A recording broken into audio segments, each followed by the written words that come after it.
मुस्कुराइए आप मेनपत में हैं।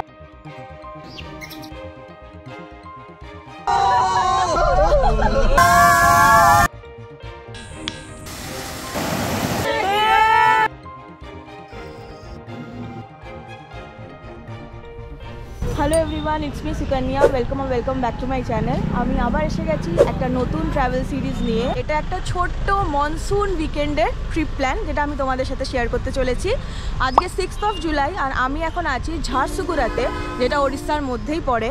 আমরা গতকাল রাত্রে মানে 5 জুলাইতে হাওড়া স্টেশন থেকে হাওড়া আহমেদাবাদ সুপারফাস্ট এক্সপ্রেসে উঠেছিলাম আমার কিছু বন্ধুবান্ধবের সাথে, আর আমার এক বন্ধুর মা মানে কাকিমার সাথে। আমরা সবাই মিলে খুব আনন্দ করতে করতে ঝারসুগুড়া অবধি এসেছি। এখন আমরা ঝারসুগুড়া থেকে যাব মেইনপথের দিকে, বাট রাস্তায় আমরা কিছু সাইট সিন করতে করতে যাব। মেইনপথ হচ্ছে ছত্তিশগড়ের মধ্যেই পড়ে, যেটাকে ছত্তিশগড়ের শিমলাও বলা হয়, ইভেন লিটল টিবেটও বলা হয়। এই ভিডিওতে আমরা পুরো ট্রিপটা কিভাবে প্ল্যান করলাম, ড্রাইভারের ডিটেলস, হোটেল ডিটেলস, থাকা খাওয়া, সাইট সিন এভরিথিং আমি শেয়ার করব এই ভিডিওতে। তাই ভিডিওটা শেষ অবধি দেখতে থেকো। আর ভালো লাগলে please don't forget to like, comment, share and subscribe to my channel. And ইনস্টাগ্রামটা তো ফলো করে নিও। তো ভিডিওটা দেখতে থাকো। আমাদের ঝারসুগুড়া থেকে মেইনপথ যাওয়ার জন্য অলরেডি গাড়ি আগে থেকেই বুক করা ছিল মধু পান্ডের থেকে। আমরা একটা 7 সিটার আর্টিগা নিয়েছি। এটা হচ্ছে আমাদের গাড়িটা। আমাদের 1500 রুপিস করে পার ডে পড়ছে, প্লাস 300 ড্রাইভারের থাকা খাওয়া, প্লাস 14 রুপিস কিলোমিটার। তো ওই কিলোমিটার ওয়াইজ আর 1500 প্লাস 300-এ যেটা টোটাল হবে, আমরা যতটা ঘুরবো সেই হিসেবে আমরা টাকাটা ফাইনাল পেমেন্ট করব। এখন আমরা ঝারসুগুড়া থেকে মেইনপথের দিকে যাওয়ার আগে রাস্তায় কিছু সাইট সিন পড়বে, তো সেই সাইট সিনগুলো আমরা দেখতে থাকবো। আরেকটা জিনিস বলে দিচ্ছি, ইউটিউবে প্রচুর ভিডিও আছে, সেখানে যেই সাইট সিনগুলো দেখানো হয়েছে আমি কিন্তু চেষ্টা করব তার থেকে আরও কিছু বেশি সাইট সিন কভার করার। তো তার জন্য ভিডিওটা মন দিয়ে দেখো, কারণ তোমাদেরই বেনিফিট হবে যখন তোমরা নেক্সট মেইনপথ প্ল্যান করবে। আর এখন অলরেডি মনসুন, আমি বাড়ি গিয়ে ভিডিওটা আপলোড করে দেবো। তাই তোমরা অগস্ট, সেপ্টেম্বর তোমরা আরামসে এসে এখানে ঘুরতে পারবে খুব ভালো করে, কারণ মেইনপথ কিন্তু এখনও অনেক আনএক্সপ্লোর্ড আর প্রচণ্ড সুন্দর জায়গা। তাহলে চলো এখন আমরা গাড়িতে উঠি। ইউজুয়ালি সবাই ঝারসুগুড়া স্টেশন থেকে ডিরেক্ট মেইনপথের দিকে রওনা দেয়, কিন্তু আমাদের ইচ্ছে ছিল ঝারসুগুড়াতে কিছু মন্দির ভিজিট করার, কারণ ওড়িশার মন্দিরগুলির আর্কিটেকচার আমার ভীষণভাবে মন কাড়ে। আর তার পাশাপাশি আরও বেশ অনেক কটা স্পট ছিল যেটা একদিন ঝারসুগুড়াতে থাকলেই দেখা সম্ভব, না হলে মেইনপথ পৌঁছাতে রাত হয়ে যাবে। সেই লিস্টটা আমি ডেসক্রিপশন বক্সে দিয়ে দেবো, চাইলে তোমরা 1 নাইট ঝারসুগুড়াতে থেকে সেই স্পটগুলো কভার করে নিতে পারো। আমাদের ফার্স্ট স্পট ছিল পাহাড়ি মন্দির, যেটা ঝারসুগুড়া স্টেশন থেকে হার্ডলি 2.2 কিলোমিটার্স মতন। আমরা আমাদের ফার্স্ট সাইট সিন স্পটে এসে গেছি। ঝারসুগুড়া স্টেশন থেকে একদম একটুখানি একটা ডিস্টেন্সে আছে পাহাড়ি মন্দির, খুব সুন্দর, দেখো পুরো গাছের মাঝখানে। চলো তোমাদেরকে ভেতরটা নিয়ে যাই, পাহাড়ি মন্দিরটাকে ঘুরিয়ে দেখাচ্ছি।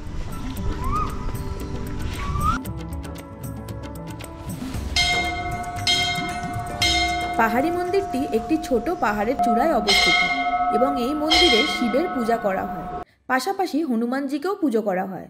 পাহাড়ি মন্দিরের পাশেই একটি সুন্দর পার্ক রয়েছে এবং এখান থেকে পুরো ঝারসুগুড়া শহরের সুন্দর ভিউ দেখা যায়।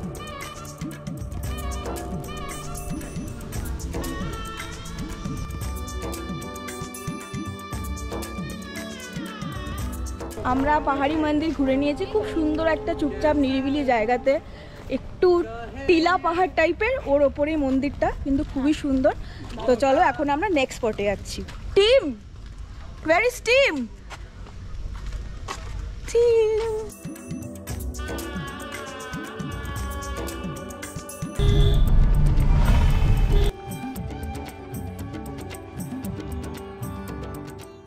আমাদের নেক্সট লোকেশন ছিল শ্রী ঝাড়েশ্বর টেম্পল, পাহাড়ি মন্দির থেকে যার ডিস্টেন্স প্রায় 3 কিলোমিটার মতো।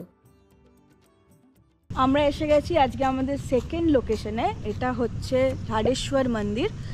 অনেকটা আমাদের যেরকম পুরীতে পুরীর মন্দির আছে, অনেকটা পুরীর মন্দিরের আদলেই তৈরি এটা, খুবই সুন্দর। তাহলে চলো তোমাদেরকে দেখিয়ে দিই ঝাড়েশ্বরের মন্দির।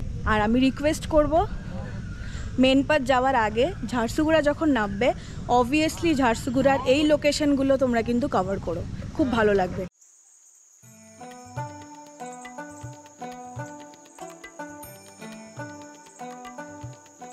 ওড়িশার ঝারসুগুড়ার ঝাড়েশ্বর মন্দির ভগবান শিবকে উৎসর্গ করে করা একটি অতি প্রাচীন মন্দির। এটিতে একটি বিশেষ শিবলিঙ্গ রয়েছে, যা লোকেরা বিশ্বাস করে যে এটি নিজেই প্রকাশিত হয়েছিল, যার প্রকৃত বয়স অজানা। সুন্দর ঐতিহ্যবাহী নকশাসহ মন্দিরটি বহুবার সংস্কার করা হয়েছে। মন্দিরের প্রধান অংশ হল গর্ভগৃহ, যেখানে শিবলিঙ্গ রাখা আছে। বিশাল জায়গা জুড়ে এই মন্দির প্রাঙ্গণ বহু ধরনের গাছ দিয়ে ভরা। আমরা এবার ঝাড়েশ্বর মন্দির থেকে বেরিয়ে নেক্সট লোকেশনের দিকে যাচ্ছি। খুব সুন্দর জায়গা এই মন্দিরটা, মানে এত ভালো লাগলো, অনেকটা এরিয়া জুড়ে। এখানে কিন্তু অবশ্যই এসো। এবার আমরা চলো নেক্সট লোকেশনের দিকে যাই, তোমাদেরকেও দেখাচ্ছি, দেখতে থাকো। হ্যালো গাইস, প্লিজ ভোট দেবেন। হ্যাঁ ঠিক আছে, ওকে ওকে ওকে কাকিমা, দেখি ভেরি গুড ভেরি গুড।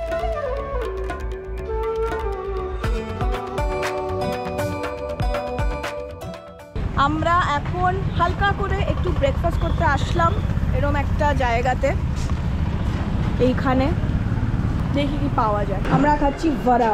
তুই কি খাচ্ছিস? কচুরি। আমাদের ব্রেকফাস্ট ডান। আমরা বড়া খেলাম। বড়া, হাউস দ্য বড়া? ভেরি নাইস, ভেরি নাইস বড়া। ফোকাস করবেন না। হ্যাঁ, এরা বেসিক্যালি কিছুই খাওয়া দাওয়া করে না। চারটে বড়া আমি খেয়েছি। 4টে বড়া খেয়েছি। আমরা এখন নেক্সট লোকেশনে যাচ্ছি, তাহলে চলো দেখতে থাকো।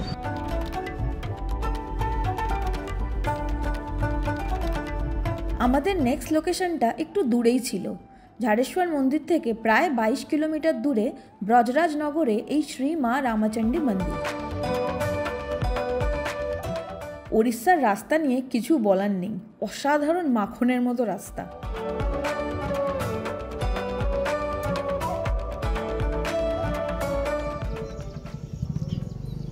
আমরা এখন এলাম আমাদের নেক্সট লোকেশনে, শ্রী মা রামচণ্ডী টেম্পল।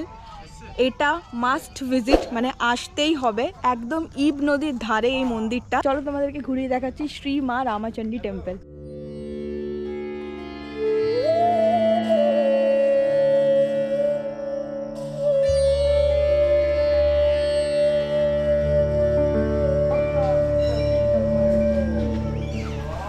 ভেদেন নদী এবং ইব নদীর সঙ্গমস্থলে একটি প্রাকৃতিক পাথরের গুহার ভিতরে অবস্থিত শ্রী মা রামচণ্ডীর মন্দির। মন্দির প্রাঙ্গণে প্রবেশ করবার আগেই বলে দিই, বাঁদর এবং সাপ হইতে সাবধান। এখানে গুহায় অবস্থান করে দেবী চণ্ডীর পূজা করা হয়। গুহার ভেতর দিয়ে সিঁড়ি করা, কিছু সিমেন্টের সিঁড়ি আর কিছু লোহার সিঁড়ি, যা কিন্তু বেশ খাড়াই, তাই বয়স্কদের জন্য কষ্টকর হতে পারে।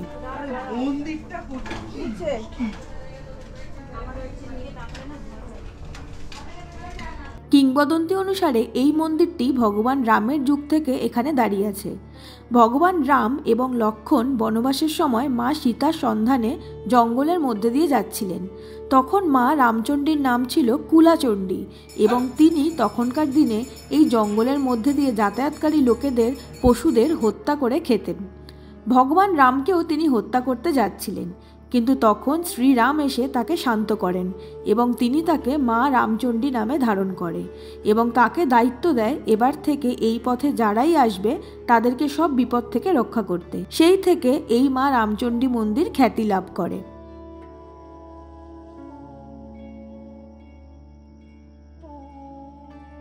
এখানে আসলে নৌকা অবশ্যই চড়ো সবাই। নৌকা থেকে মন্দিরের ভিউটা জাস্ট অসাধারণ লাগে। আর এমনিও বর্ষাকালের জন্য জলটা পুরো ঘোলাটে ছিল। বর্ষার পরে গেলে কিন্তু এই জলের রং পুরো এমারেল্ড গ্রিন কালার হয়ে থাকে। আরে গ্রুপ, আরে চল চল চল চল।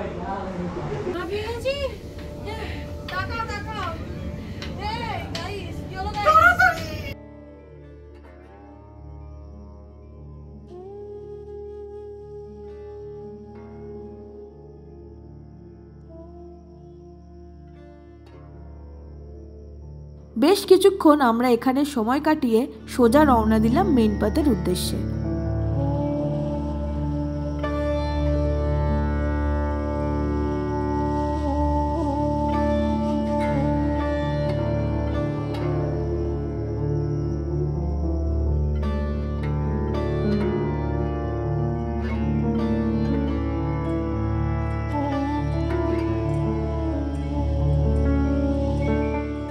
যদি তোমরা ঝারসুগুড়ার সাইট সিইংটাকে বাদ দিয়ে ডিরেক্ট মেনপাতের দিকে রওনা দাও তাহলে তার দূরত্ব পড়বে প্রায় 207 কিলোমিটার মতন। যতই এগোচ্ছিলাম ওড়িশা ছেড়ে ছত্তিশগড়ের দিকে রাস্তার প্রেমে পড়ে যাচ্ছিলাম। আস্তে আস্তে আমরা ক্রস করলাম ওড়িশা ছত্তিশগড় বর্ডার। আমাদের নেক্সট স্পট ছিল কোটাইবিরা, যেটা ছত্তিশগড়ের জাশপুর জেলাতে অবস্থিত।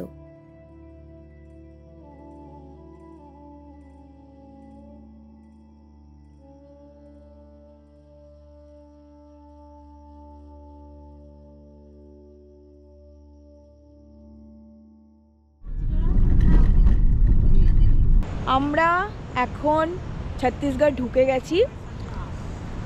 এই যে পুরো রাস্তার জার্নিটা মানে একটা পারফেক্ট রোড ট্রিপের জন্য একটা সেরা রাস্তা, মানে চারপাশে পুরো সবুজ আর সবুজ। আর এখন আমরা এসছি আমাদের নেক্সট স্পটে, যেটা হচ্ছে কোটাইবিরা। এখানে একটা শিবের মন্দির আছে, খুব সুন্দর জায়গাটা। ইব নদীটা আছে, ওটা পুরো এখানে পাথর ভর্তি, ওই পাথরের মধ্যে দিয়ে ধাক্কা খেতে খেতে যাচ্ছে। তো চলো তোমাদেরকে জায়গাটাকে ঘুরিয়ে দেখাই, খুব সুন্দর জায়গা। তাহলে চলো দেখতে থাকো।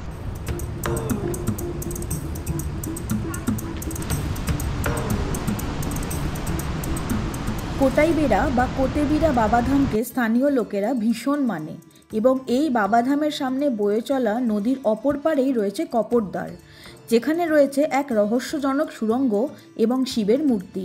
এখানে বহু মানুষ নিজের মনস্কামনা নিয়ে যায় এবং তাদের মতে এখানে যারাই মনে কোনো পাপ বা লোভ ছাড়া আসে তাদের সমস্ত মনের কামনা সফল হয়। যদিও বর্ষায় ইব নদীর জলের এত স্রোত যে এটা পার করা বর্ষায় সম্ভব নয়। কার্তিক মাসে এই বাবাধামে বিশাল মেলা বসে। এখন যেহেতু জুলাই মাস, বর্ষাকাল, মানে অফুরন্ত জল, মানে কি স্পিড জলের। তোমরা এখানে ডেফিনেটলি যদি পারো অগস্ট মাসে আসো, এসে ঘুরে যাও। নর্থ বেঙ্গল তো আমরা গিয়েই থাকি সব সময়, বাট এই মনসুনে একবার ছত্তিশগড়টা কিন্তু ঘুরে যাও।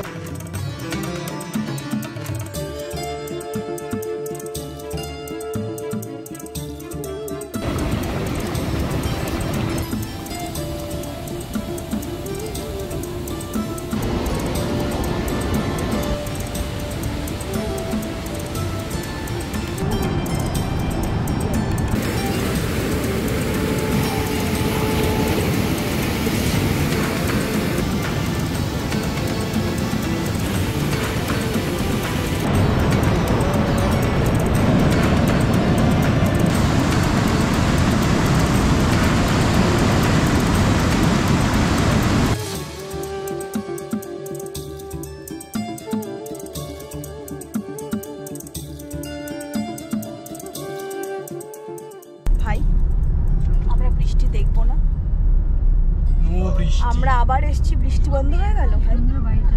রেইনকোট নিয়েছি, রেইনকোট ভাবছি কেন এসছে, মানে রেইনকোটটা কেন এসছে ভাই। কোটাইবিরা থেকে বেরিয়ে আমরা সেরে ফেললাম আমাদের লাঞ্চ এক লোকাল খাবার দোকানে। এখানে কিন্তু খাবার দোকানের অপশন খুব লিমিটেড। আমরা এখন on the way to Rajpuri waterfalls. তার আগে আমরা লাঞ্চের জন্য এখানে নামলাম অন্নপূর্ণা ভোজনালয়। এখানে আমরা এখন একটু খাবার খাবো। যাই এবার লাঞ্চটা করে নিই, খুব খিদে পেয়েছে। এই হলো আমাদের লাঞ্চ, মাছ ভাজা, স্যালাড, এখানে কিছু সবজি আছে 2 রকমের, ডাল আর ভাত। চালটা একটু আতপ চালের মতো। সবাই খাচ্ছে। খাবার কেমন? চলে যাবে। লাঞ্চ সেরে আমরা এগোলাম আমাদের নেক্সট স্পট রাজপুরি ওয়াটারফলসের দিকে।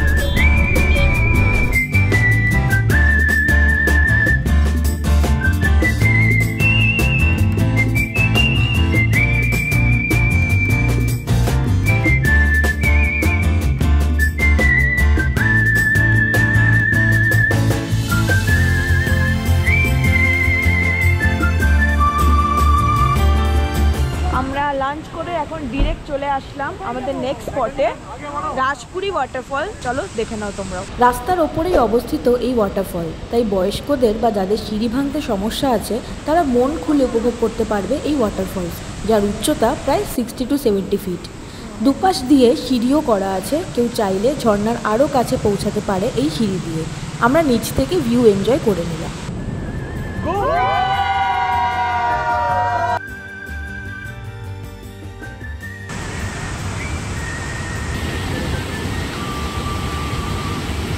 আস্তে আস্তে সন্ধে নেমে আসছিল, তাই ঠিক করলাম আজকে যেই বাকি কয়েকটা স্পট আছে সেটা পরে করব।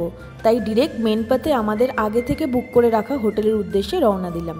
অসাধারণ সুন্দর রাস্তা, যদিও সন্ধে হয়ে গেছিলো বলে রাস্তার আসল বিউটিটা বুঝতে পারছিলাম না, কিন্তু যেটুকু বুঝতে পারছিলাম ঠিক পাহাড়ি রাস্তার মতোই টুইস্ট অ্যান্ড টার্নস, আর তার সাথে ঠান্ডা হাওয়া। এবার একটু একটু ফিল হচ্ছিল মেন পাথকে শিমলা অফ ছত্তিশগড় বলার কারণটা। পৌঁছালাম আমাদের ফার্স্ট নাইট স্টের লোকেশনে, Tibet guest house and restaurant.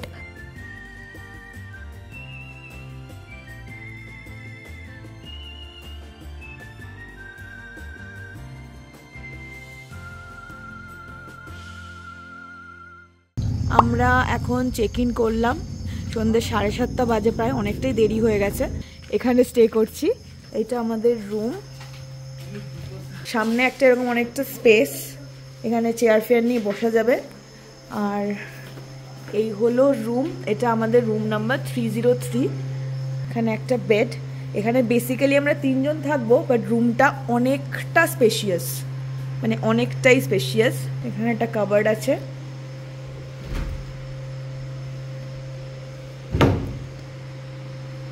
Table, chair,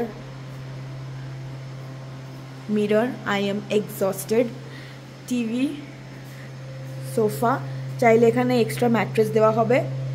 আর এই যে এখানে টাঙানো জামা কাপড় জিনিসপত্র আছে, এখানে প্লাগ পয়েন্টস আছে, এদিকেও প্লাগ পয়েন্টস আছে, এসি আছে, এদিকেও প্লাগ পয়েন্টস আছে, মানে lot of plug points.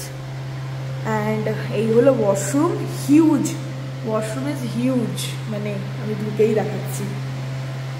Geyser আছে, শাওয়ার, ইটস হিউজ। আমরা এখন ফ্রেশ ট্রেশ হয়ে গেছি। হোটেলটা খুবই সুন্দর, রুমগুলো এতটাই স্পেশিয়াস, আর এরিয়াটাও খুব সুন্দর। মানে এখনও সকালবেলাটা দেখবো কেমন লাগছে, বাট ওভারঅল খুব স্পেশিয়াস একটা জায়গা, মানে থাকার জন্য বেশ ভালো। আবার ডিনারে দেখা হবে, এখন আমরা একটু আড্ডা মারবো। সুস্বাদু। আমরা ডিনারে নিয়েছি ভেজ ফ্রাইড রাইস আর চিলি চিকেন। দেখতে তো ভালোই করেছে, খেয়ে দেখছি কেমন খেতে। খাবারটা খুব একটা আহামরি না, মানে ওকেইশ, আমার খুব একটা ভালো লাগেনি। বাট পকোড়াটা ভালো ছিল, কিন্তু এটা আমার খুব একটা ভালো লাগেনি। আমাদের ডিনার ডান, এখন আমরা রুমে এসে গেছি, শুয়ে পড়বো। কারণ কালকে আমাদের আবার মেন পাথের লোকাল যে সাইট সিনগুলো আছে সেগুলো কভার করব, সেটার ভিডিও আমি শেয়ার করব। মেন পাথ থেকে টোটাল 3টে ভিডিও আসবে। আজকে ডে 1 শেষ হলো, কালকে ডে 2, আর তারপরে ডে 3। মেন পাথ তো খুবই সুন্দর জায়গা। এখন টেম্পারেচার ঠান্ডাই আছে, মানে আমি জুলাই মাসে, তো টেম্পারেচার কিন্তু ঠান্ডা, সুন্দর ওয়েদার, এসি ফেসি লাগছে না, দারুণ ওয়েদার। তাহলে চলো, আশা করছি ভিডিওটা তোমাদের কাছে হেল্পফুল হলো। আর যদি হেল্পফুল হয় then please don't forget to subscribe to my channel, কারণ অনেক নতুন নতুন ভিডিও আসবে, আমি তোমাদের সাথে অনেক ইনফরমেটিভ ভিডিও শেয়ার করব। তাই সাবস্ক্রাইব করে রেখো, আর ইনস্টাগ্রামটাতে ফলো করে নিও, কারণ প্রচুর রিলস অ্যান্ড পোস্ট আমি আপলোড করি এভরিডেই করি আমি। তো চলো, until then, keep smiling and keep traveling. Ta-da!